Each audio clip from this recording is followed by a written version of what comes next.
Assalamualaikum warahmatullahi wabarakatuh. Perkenalkan, nama saya Muhammad Noval Al-Khairi dari kelas 10 MIPA 1 SMA Negeri 1 Batam. Pada kesempatan kali ini, saya akan menjelaskan mengenai Kerajaan Samudra Pasai yang merupakan tugas sejarah Indonesia. Oke, langsung kita mulai.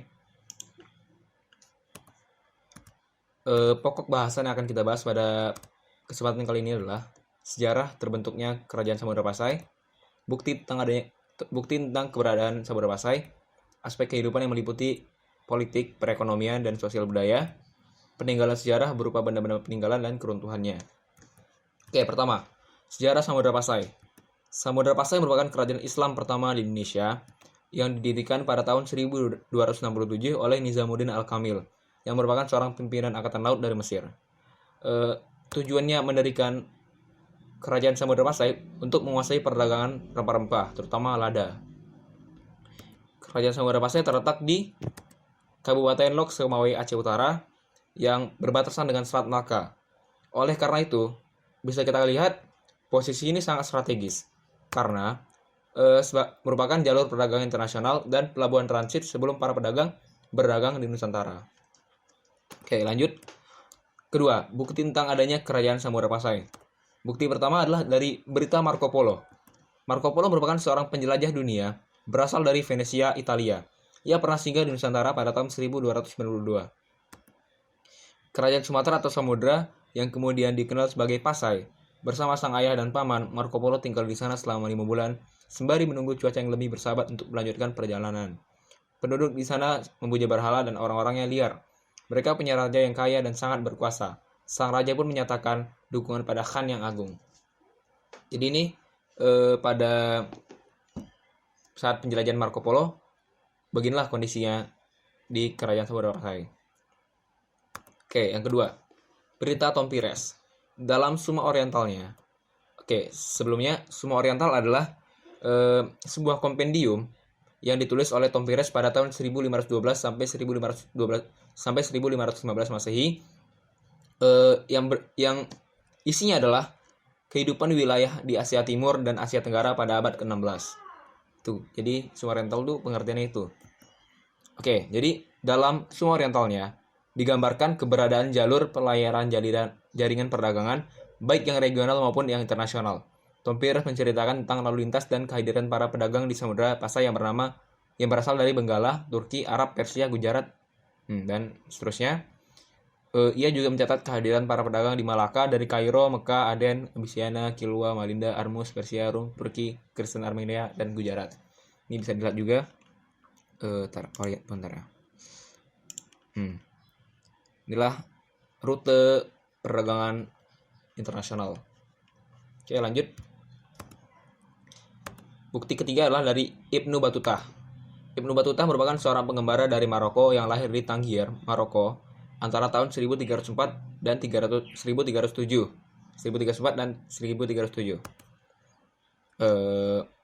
Ia melakukan perjalanan ke seluruh dunia juga. Dia merupakan seorang pengembara.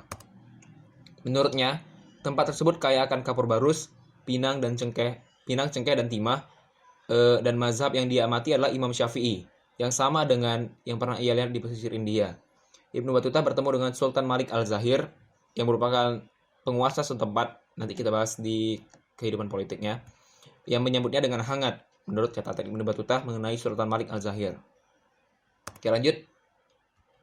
Nisan Sultan Malik As-Saleh.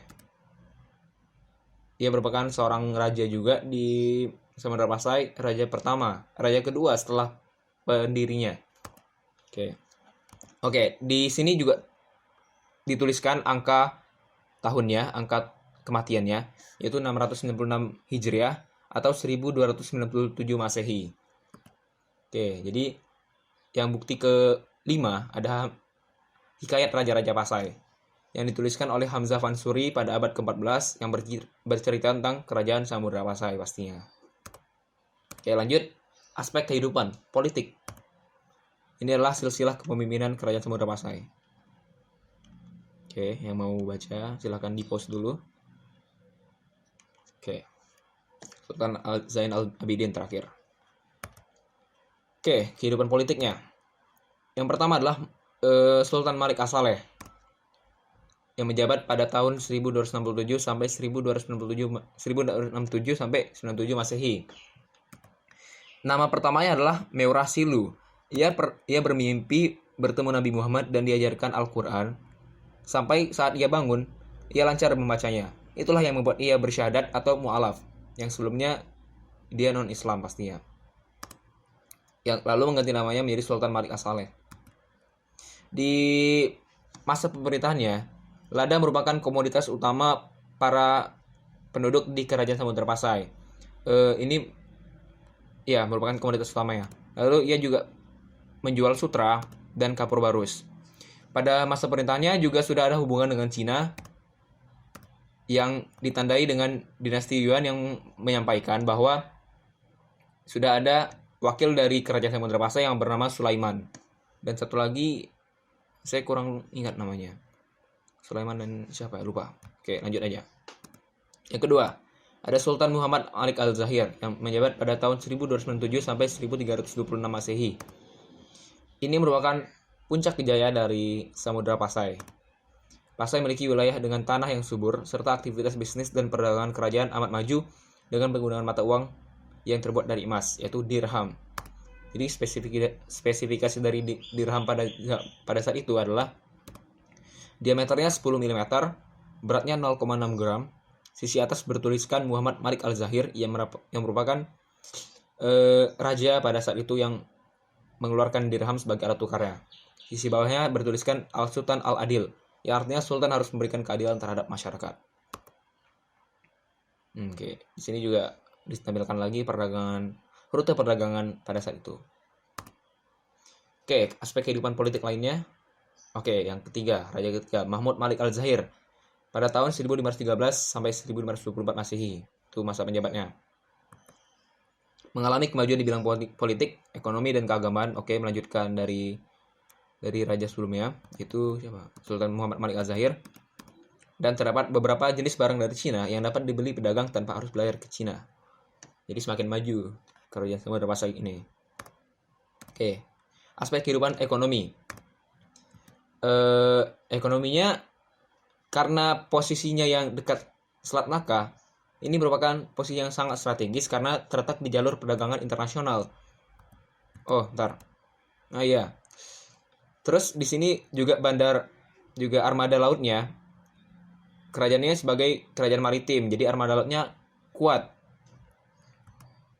Terus juga kerajaan Sriwijaya yang terletak di Selat Malaka tergantikan, yang mana ya sebelumnya sebagai tempat berdagang paling ramai, tempat berdagang paling laku lah istilahnya, itu tersingkirkan, diganti dengan kerajaan Samudra Pasai yang lebih hebat karena posisinya yang strategis. Komoditas utamanya tadi sutra, kapur barus, lada, dan alat tukarnya adalah dirham yang tadi. Itulah penyebab kemajuan ekonomi di Kerajaan Samudra Pasai pada saat itu. Lanjut ke kehidupan sosial budaya. Sosial budayanya, kehidupan sosial budaya di Kerajaan Samudra Pasai ini menjunjung tinggi kebersamaan dan gotong royong. Jadi masyarakatnya juga terbuka terhadap kebudayaan baru, tapi ya pastinya diseleksi juga. Bisa kita lihat contohnya pada makam Sultan Nisan Sultan Malik As-Saleh. Nah, ini merupakan ragam hias atau corak dari budaya Gujarat atau India yang menandakan keterbukaan akan akulturasi budaya antara Islam dan Buddha berarti yang disanakan Buddhisme. Oke, itulah keterbukaan sosial budaya di Samudra Pasai. Akulturasi. Oke, nice. Peninggalan sejarahnya. Peninggalan sejarah pertama adalah Cakradonya namanya. Cakradonya ini lonceng yang diberikan oleh Cheng Ho, yaitu penjelajah yang terkenal yang tersohor di dunia, yang diberikan oleh Cheng Ho kepada kerajaan Samudra Pasai, namun sudah dipindahkan ke kerajaan Aceh sekarang. Itu bukti peninggalan pertama. Lalu ada stempel tangan pada saat itu, ada mata uang dirham yang tadi, dan makam Sultan Malik As-Saleh. Peninggalan sejarah penyebab runtuhnya. Cuma runtuhnya adalah pada saat itu adalah kekuasaan dari Sultan Zain al-Abidin yang menjabat pada tahun 1521 Masehi. Kerajaannya diserang oleh kerajaan Portugis yang mana lebih kuat daripada kerajaan Samudra Pasai. Itulah yang menyebabkan runtuhnya ke kerajaan pemerintahan kerajaan Samudra Pasai. Pada saat itu juga Sultan Ali Muhayyad Shah atau pemimpin pada saat itu yang menjabat di kerajaan Aceh pada tahun 1524 Masehi mengambil alih Cakradonyanya. Ya, lalu diletakkan ke kerajaan Aceh tersebut. Yang mana kan kerajaan Samudra Pasai udah hancur kan, diserang. Tuh. Jadi sekian. Itu saja materi yang dapat saya sampaikan. Lebih kurangnya mohon maaf. Wassalamualaikum warahmatullahi wabarakatuh.